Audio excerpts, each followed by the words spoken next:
Hello everyone, I hope all of you are doing good, and today I am here with a video on acids, bases and salts class 7 science.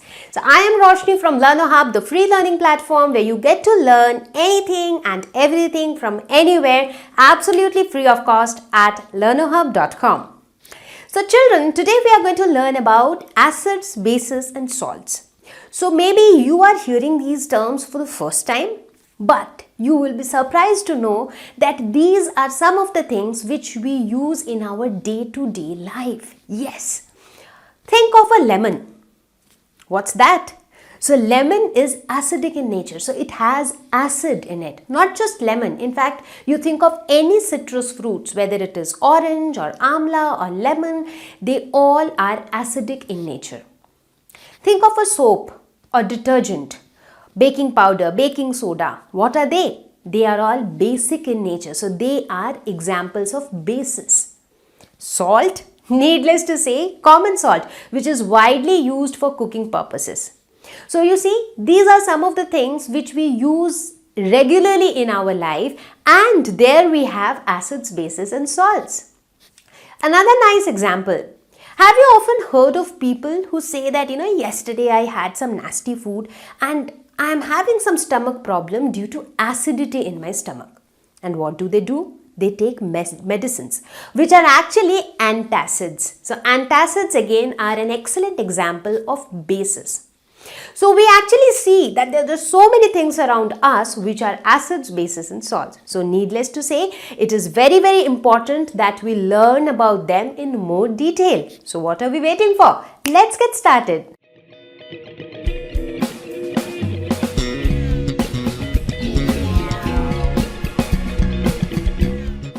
So let us now see what are acids.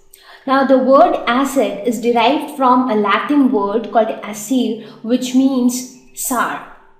Now does that imply that acids are those substances which are sour in taste? Well, to some extent. So these acids, they taste sour. So let's take some examples which we have already tasted. Like lemons and oranges, we all would have tasted it and we all know that they are sour in taste and they are acidic because they contain an acid called the citric acid. Let's take another example, vinegar. So we all would have tasted vinegar, if not raw vinegar, but at least in some food items like chow mein or Manchurian. So these kind of food items, they use vinegar. So vinegar is again sour in taste, and vinegar contains an acid called acetic acid. Let's take yet another example. So let's take one very common example. Our body, what is it made up of? What is our body made up of? Our body contains a lot of proteins, right? And what are proteins made up of? Proteins are made up of amino acids. So what is it? Acid again. So proteins are also made up of acids. So you see, proteins, they play such an important role. They help in the construction of our entire body, and they are also made up of some acids. So these proteins, they also contain the amino acids. Think of the process of digestion. So in one of our previous lessons, we spoke about the process of digestion. How do the food that we eat get broken down into simpler forms and then absorbed by our body to provide us energy. So during this process of digestion, do you remember what happens in the stomach? The stomach contains hydrochloric acid, HCl, and this hydrochloric acid plays a very important role in the stomach because due to this acidic medium, the enzyme pepsin becomes active, and pepsin helps in the digestion of proteins in the stomach. So HCl plays a very important role in the stomach.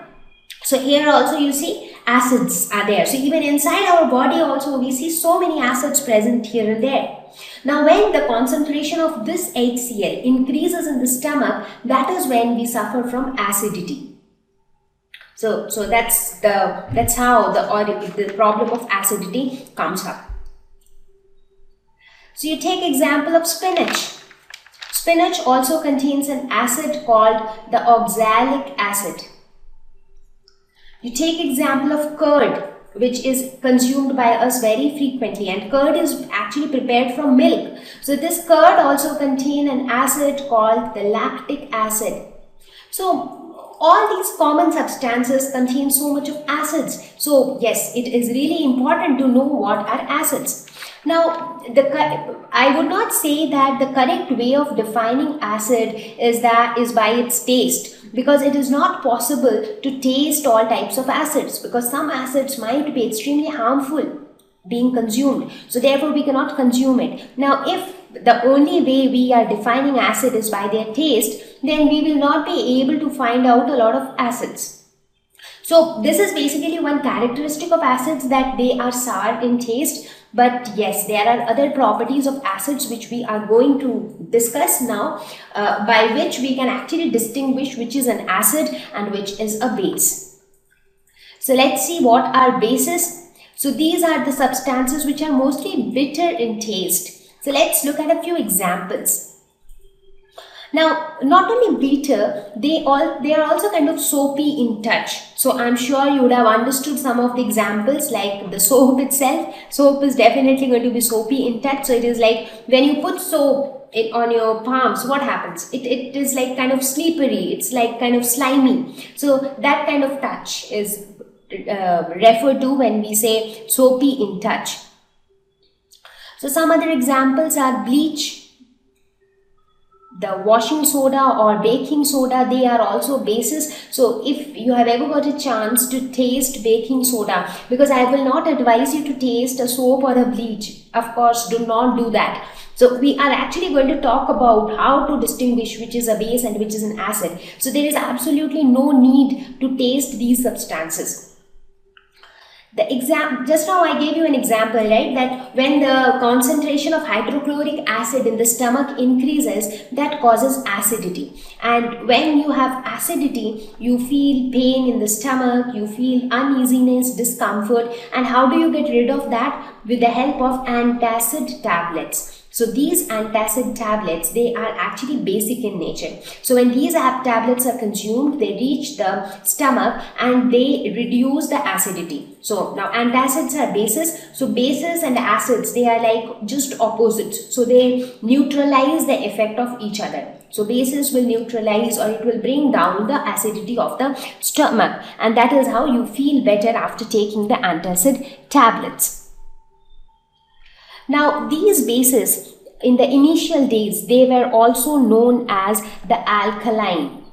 So, acids and alkaline were the terms which were used those days. So, alkaline is basically an Arabic word which means ashes of the salt wort. Salt wort is nothing but a plant which mostly grows in the salt marshes.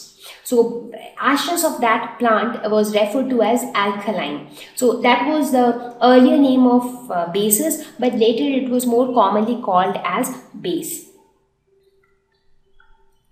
So now the question is it necessary that all substances have to be either acidic or basic? Can there be substances which are neither basic nor acidic? Yes, of course, there can be. So these kind of substances which are neither basic nor acidic in nature, they are said to be neutral. So it's like they are neither positive nor negative. So they are neutral.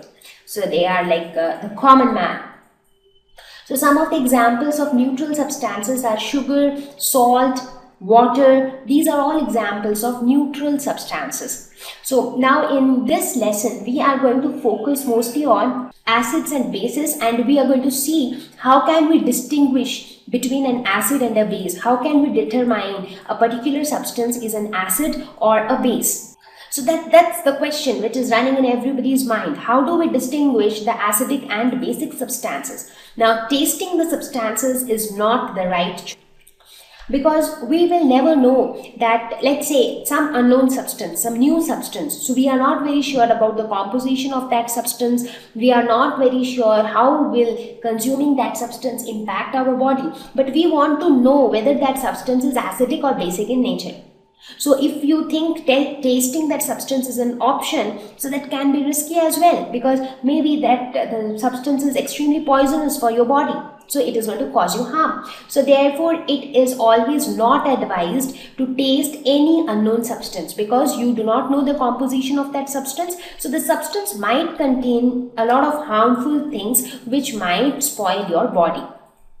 So now we are going to find out other ways, alternatives, which will help us to distinguish between an acidic substance and a basic substance. And that is where we talk about indicators. So what are indicators? So these are substances which indicate whether a substance is acidic or basic in nature. So actually these are nothing but these are normal substances, but these substances react with acids and react with bases in different ways. So looking at the way they react with that particular substance, we can actually say which one is an acid and which one is a base. So that is the simple logic behind the working of indicators. Now, how do these indicators show us the change? How do these indicators behave when they come in contact with an acidic substance or a basic substance? Now, basically these indicators, they change their color when added to a specific substance, whether it is acidic or basic. Now, the color to which they change, so that color indicates the nature of the substance. Now, some of the naturally occurring indicators, like which already exist in nature, but they have this special property that they can act as indicators. Some such examples are the China rose, which is also known as hibiscus or a gurhal. So this China rose acts as an excellent indicator. Again, turmeric, which you will often find it in your kitchen because it is used for cooking a lot of stuffs.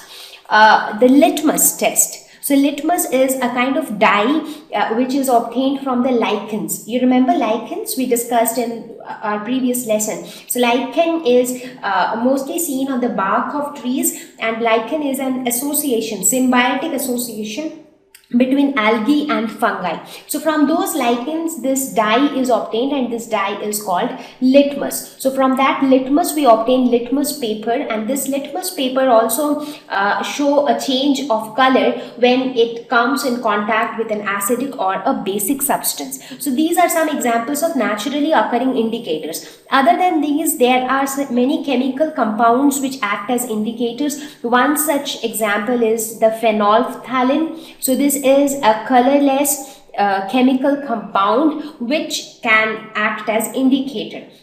Now, which is that property which has to be present in a substance so that it can behave like an indicator? So the only property that we are looking at is the substance should be able to change its color when it comes in contact with an acidic or a basic substance, and the change in color for an acidic substance should be different than the change in color in case of a basic substance. For example, if when it comes in contact with an acid, if that substance becomes red in color, in that case when it comes in contact with a base, it should change into some other color other than red. So only then we will be able to understand whether the substance under test is acidic or basic. So that is the only property we are looking at when we want to find indicators. So now we are going to talk about litmus in detail. So what is litmus? How do we obtain litmus paper, and how do we conduct the litmus test? So first, let's understand what is litmus. It is nothing but a natural dye. So it is a mixture of naturally occurring dyes which are obtained from lichen. So again, I am repeating, lichen is nothing but the symbiotic association between fungi and algae. Where do you find them? On the bark of trees. So now, normally if you talk about how the litmus looks like, so this litmus is like a powder, like how you have dye. Right? So dyes are obtained in many different colors. So this litmus is also obtained in many colors, like red. Most commonly seen is the red litmus. So it is a powdery thing, but it is highly soluble in water. So it mixes up with water very fast and very nicely. So when you mix this litmus powder with water, then what you get is the litmus indicator solution. So what you get is litmus indicator solution. Now this litmus indicator solution, it has a special property that this solution turns red in acidic solution and it turns blue in basic solution. So that means if you mix this litmus indicator solution, so litmus indicator solution is nothing but this litmus powder mixed with water. So that is your litmus indicator solution. So that solution will act as an indicator. So when you put some other solution which is under test, that is, we want to know what is that solution, whether, so let's say you have another solution which is under test. So you want to know whether this solution is acidic or basic. So what do? We put few drops of this solution into the litmus solution. Now if the litmus solution turns red, that means the solution under test was acidic in nature. And if the litmus indicator solution turns blue, that means the solution under test was basic in nature. So this is the property of litmus indicator solution, that it turns red in acidic solution and it turns blue in basic solutions. In fact, because of this property of litmus indicator solution, it is used as an indicator. So if you put it into neutral solution, what will happen? It will neither turn red nor turn blue. It will turn light purple in color, which we often call as mauve. So it will become mauve color in neutral solutions like distilled water. Pure water is a neutral solution. So why do you think litmus is used as an indicator? Because of this different colors, because it reacts differently with an acid and a base. With acid it gives red color, with base it gives blue color. So two different behaviors with acid and base, and that is what we were looking at, an object as an indicator. So it turns red in acidic solution, turns blue in basic solution. So two different colors with two types of solutions, good enough for us to distinguish which one is acidic and which one is basic. Therefore, litmus is used as it is in fact a very commonly used indicator.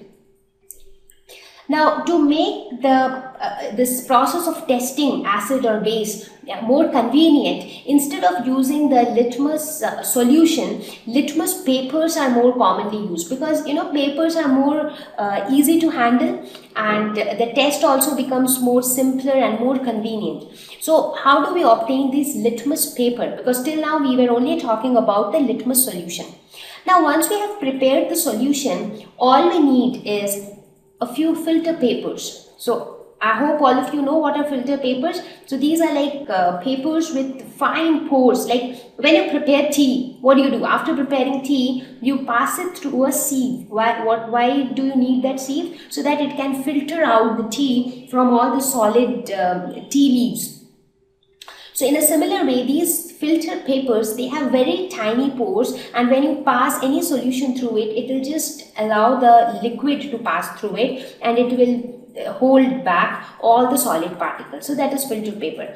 So you take some filter paper and you put litmus solution into the filter paper. So the filter paper will completely absorb the litmus solution, and then you dry it perfectly. Once you dry it, the solution, the paper will take the color of the solution. So basically the solution will remain within that paper. So the paper will completely absorb the solution.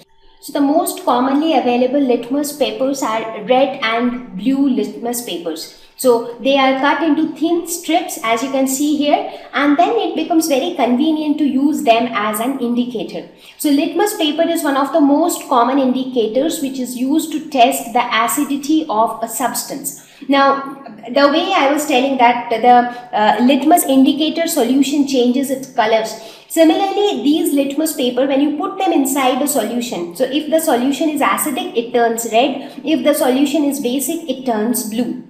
In fact, that is the reason why we have two different colors of litmus paper, red and blue. Because if we only have red litmus papers, in that case, it will become difficult to decide which one is acidic. Because when the red litmus paper is put inside the acidic solution, it will still remain red. Correct? But if the same red litmus paper is put inside a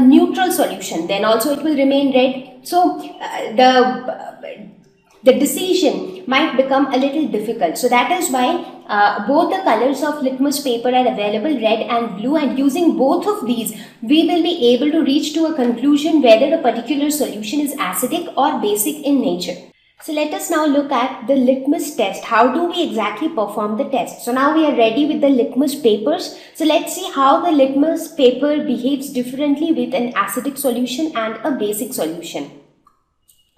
Now, when this litmus paper is put into a solution which is acidic in nature, what happens is the blue litmus turns red. So if you see, only this much part of the litmus paper is in contact with the solution. So this part has changed its color from blue to red. Why did this happen?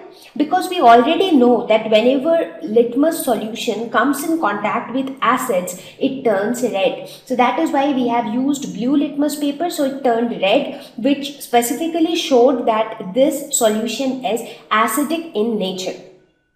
Right? Now in this case, if you use a red litmus paper, what will happen? There will be no change in color, because anyways acidic solution will turn the litmus paper into red. So the red litmus paper will remain red. So that is why to test acidic solution, it is better to use a blue litmus paper so that we can distinctly see the change in color.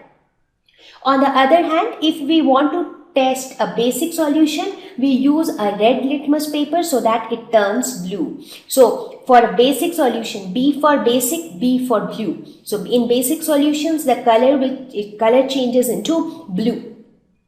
So this is a very simple test, and this is also a very convenient because you just have strips of litmus papers, you use them, put it into a solution and get the result. So it is quite simple. In basic solution, the color will change to blue, so we will use red litmus paper. Similarly, in acidic solution, the color will change to red. That is why we will use blue litmus paper. So this is basically the litmus test. Now you might ask, then what happens to neutral solutions? Because in that case, the neutral solution, there would be no change in color. Correct? That is how it should be. And that is what happens. So for neutral solution, whether you put the red litmus paper or you put the blue litmus paper, both of them do not change their color.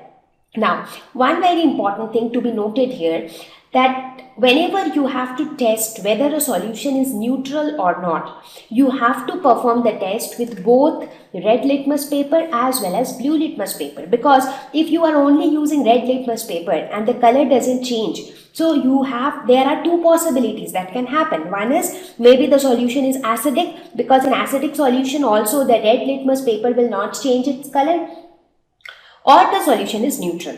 So to arrive at the right conclusion, what you have to do is you have to test the solution with both red and blue litmus paper. If both of them do not change their color, that would mean that the solution is neutral. So this is very important. Please do not get confused. Whenever you are asked that how do you perform litmus test for neutral solution, please make sure that you mention that you have to check it with both red as well as blue litmus paper. Only then you can conclude that the solution is actually neutral. So no change in color of red or blue litmus paper when they are put in neutral solution. So let us see what happens when this litmus test is performed on various substances. So we spoke about a lot of substances which are acidic or basic or neutral in nature. Let's see what are the results of the litmus test on those substances. So first let's take example of the lemon. So lemon contains citric acid, so it is acidic in nature. So when you prepare a lemon solution, you take out the lemon juice and prepare the solution, take it in a bowl and put blue litmus paper. The blue litmus paper will turn red, but when you put red litmus paper, there will be no change in color. So this proves that this is acidic in nature. Similarly, when you try it out with the soap, so soap is basic in nature. So here the red litmus paper turns blue. Now for each of them, you actually need to prepare a solution, because only with solution these tests work. For sugar, if you prepare a sugar solution and then put your litmus paper, there will be no change in color. In fact, you can try this out with both red as well as blue litmus paper, and in both the cases you will not see any change in color. So that's how this litmus test actually helps us to tell which substance is acidic and which substance is basic. So you see, we got rid of tasting substances to find out which is sour and which is bitter, and then decide which one is acidic and which one is basic. So this is a more convenient and more simple way of deciding the acidity of a substance. So let us look at the next naturally occurring indicator, that is turmeric. So turmeric is a very common thing which is often used in preparing food. So it is something which you often find in your kitchen, and this acts as a natural indicator. So the solid turmeric looks somewhat like this. The appearance is somewhat like ginger, but it is yellow in color. And in the powdered form, it looks like this. So a very common ingredient for a lot of food items which are being prepared. So let's see, how do we use turmeric to act as an indicator. So with turmeric also, we first create turmeric paper, like how we created the litmus paper.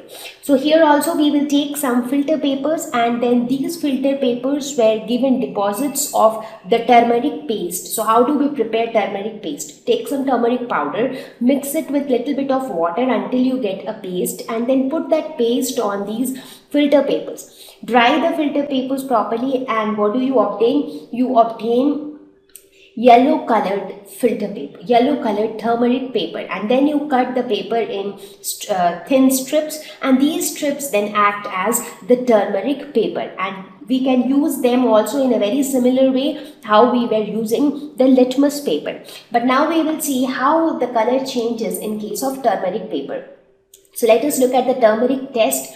Now, the turmeric paper remains yellow in acidic solution. So, in acidic solution, there is no change in color. However, when it is put into the basic solution, it becomes dark red. So, this is a mistake. It should be basic. So, when in acidic solution, it will remain yellow, but when put in a basic solution, it will turn into dark red. So, looking at this color difference, we can decide whether the solution is acidic or basic in nature. Now, the question that arises in your mind, what about the neutral solution? Because in neutral solution also, the color will remain yellow, the color will not change. So, how do we distinguish between acidic solution and neutral solution? So let's see that. So with neutral solution, there will be no change in color. Now when I say no change in color, what I mean is no matter whatever is the color of the paper, it will remain unchanged. So to distinguish between acidic and neutral, what do? We take this strip of turmeric paper which is half red and half yellow. So see, the one which you had earlier dipped into a basic solution, it has turned dark red on one end. So we put the same strip into an acidic solution. So when you put this into acidic solution, what happens? It turns yellow once again. So when I say it turns yellow, the red portion also turns yellow in acidic solution. But when you put the same strip in neutral solution, what happens? It remains the same. So it will still be half red and half yellow when it is put into a neutral solution. So when you have to decide whether a particular solution is acidic or neutral, what you can do is you can use the same strip which has first been put into a basic solution and then check it in the acidic and neutral solution. So that will tell you which solution is acidic and which one is neutral. So let us look at the third indicator, which is China rose. So China rose is a very common flower which is seen in our gardens. So it is also known as gurhal in Hindi. It is also called hibiscus. So you can find them in your gardens also. So they are like red colored flowers with big petals. So how do we use these flowers as an indicator? Because till now we have seen preparing the filtered paper with paste of either turmeric or litmus solution. So how do we prepare a solution out of this China rose? So let's have a look at the China rose indicator. So what do is we take some China rose petals, only the petals, the red petals. So we take those petals, we put them in a beaker. So you see the petals are put in a beaker, and then we add some warm water. Now add some warm water. Now after adding some warm water, we leave it for some time without disturbing it at all. After some time, what do we observe? The color of the solution gradually turns reddish. So initially the water was colorless. But when you leave it for some time without disturbing, you see that the water gradually changes its color to red. So not dark red immediately. First it will be slightly pink, then it will become a little more reddish. So when the water becomes colored, then you should know that this solution is now ready to act as an indicator. So this is the solution which we are looking at when we need an indicator. So this is how we will prepare the China rose indicator. So once you have the China rose indicator solution, then how do we perform the China rose test? So let us look at the China rose indicator test. So what happens is, you take the China rose solution, the solution which is that reddish colored solution, you take that. Into that solution, you put few drops of acidic solution. So what happens? The acidic solutions, they turn into dark pink in color, whereas the basic solutions, they turn green in color. So you see, you take the acidic or the basic solution in a beaker, put a few drops of the China rose indicator solution, the reddish solution, and what do you see? The change in color is very different. With acid it is dark pink, and with bases it is green. So looking at the difference in colors, you can easily identify which one is acid and which one is base. And again, in case of the neutral solution, there will be no change in color. So it is a pretty simple, straightforward test using the China rose. Now, how do we do it for neutral solution? As I said, with neutral solution, when you put this indicator, there will be no change in color. So for neutral solution, it is always the same. The indicators do not really react much with the neutral solution, and that is why there is no change in color. So children, what do you think about this video? Did you find it useful? Do let us know your feedback in the comment section, and I will meet you all very soon with a new video with a new topic. Till then, take care. Bye-bye.